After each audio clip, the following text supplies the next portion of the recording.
Mesdames et messieurs, bonsoir ou bonjour.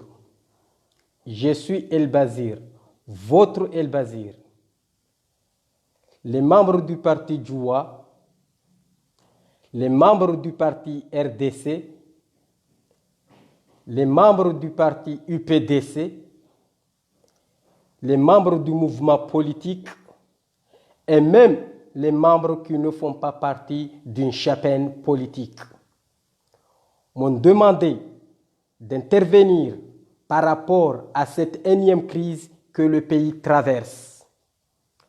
Je rends donc le silence devant cette équation délicate, mais je ne souhaite pas passionner le débat. Évitons tout ce qui peut nous diviser. Ça commence par les hommes. Il n'y a pas de solution aux problèmes posés par les hommes, par les oppositions entre les hommes.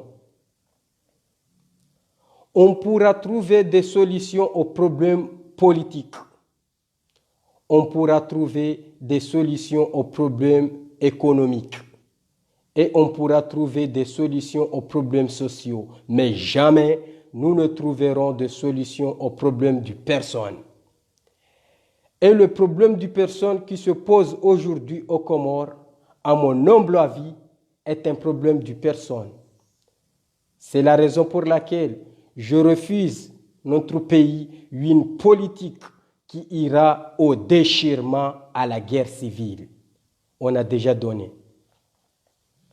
Dans la recherche de la véritable paix, juste et durable, on ne doit pas hésiter un seul instant à recourir avec obstination au dialogue. Le jour où ceux qui provoquent et encouragent les guerres devront se trouver en première ligne à la tête des hommes qu'ils engagent dans la tourmente, nous verrons certainement moins de guerres dans nos pays. C'est une erreur de croire qu'il n'y a pas d'autre solution que la violence et la confrontation pour régler nos désaccords. Faisons l'économie en allant aider vies en allant vers au dialogue. Car de toute façon, le dialogue s'imposera à nous, un jour ou l'autre.